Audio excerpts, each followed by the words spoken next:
आज हम लोग कक्षा 12 जीव विज्ञान का अध्याय 2 पुष्पीय पौधों में लैंगिक जनन के बारे में अध्ययन करेंगे। ठीक है। सबसे पहले इंट्रोडक्शन परिचय जान लेते हैं, पुष्प के कौन कौन से भाग होते हैं। ठीक है। तो पुष्प आवृतबीजी पादपों का एक प्रमुख अंग है। ठीक है। पुष्प जो होता है आवृतबीजी पादपों मतलब ऐसे पादप जिनके बीज जो होते हैं किसी भी संरचना में ढके होते हैं, किसी भी स्ट्रक्चर में ढके होते हैं, खुले नहीं रहते। ठीक है। वो क्या कहलाते हैं? आपके आवृतबीजी पादप कहलाते हैं। जैसे जितने भी आवृतबीजी पादप हैं उनके जो बीज होते हैं वो फल भित्ति नामक एक संरचना से घिरे हुए रहते हैं, फल भित्ति नामक एक संरचना से ढके रहते हैं। ठीक है।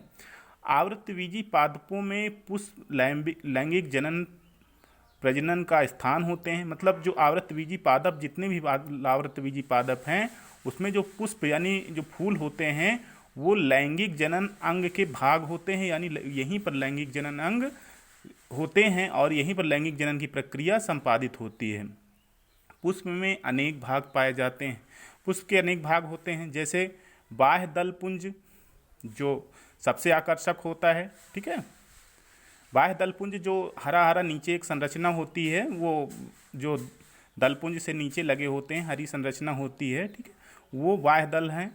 दलपुंज दलपुंज यानी सबसे आकर्षक भाग, जो पुष्प का सबसे आकर्षक भाग होता है, जो चमकीला होता है, रेड कलर का या पीले कलर का या बहुत सारे रंगों का होता है, वो दलपुंज होता है।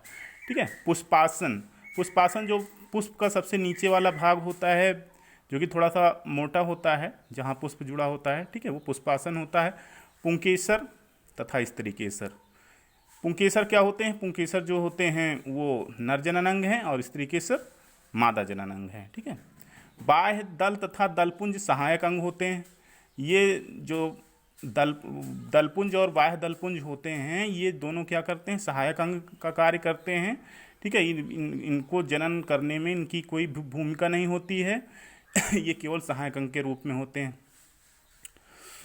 पुंकेसर तथा स्त्री केसर क्रमशः नर और मादा जननांग है। पहले भी बताया है हमने, पुंकेसर कौन सा है?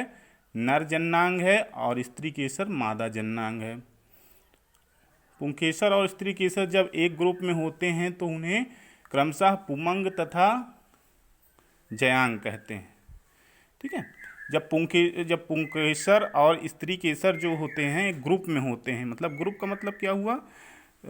आपका जब संघ के रूप में पाए जाते हैं, काफ़ी पुंकेसर एक फूल में काफ़ी पुंकेसर मिलते हैं या काफ़ी स्त्री केसर मिलते हैं तो उन्हें क्रमशः पुमंग और जयांग कहते हैं।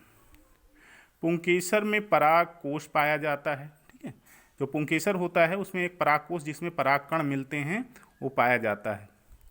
परागकोश में अर्धसूत्री विभाजन, जब परागकोश में जब अर्धसूत्री विभाजन होता है तो लघु बीजाणु यानी परागकण का निर्माण होता है, जो कि लघु बीजाणु यानी परागकण यानी नर कोशिका का निर्माण होता है। और स्त्री केसर में अंडाशय पाया जाता है जिसमें अनेक गुरु बीजाणु यानी बीजांड पाए जाते हैं, जिसमें अर्धसूत्री विभाजन, बीजांड में जो है अर्धसूत्री विभाजन होता है जिसके पश्चात मादा युग्मकों का निर्माण होता है। अर्धसूत्री विभाजन जननिक कोशिकाओं में पाया जाता है। जितने भी जनन करने वाली कोशिकाएं होती हैं उसमें आपका अर्धसूत्री विभाजन मिलता है, जिसमें गुणसूत्रों की संख्या जनक की आधी हो जाती है। जब अर्धसूत्री विभाजन होता है तो जो गुणसूत्रों की संख्या होती है वो अपने जनक से आधी हो जाती है। ठीक है।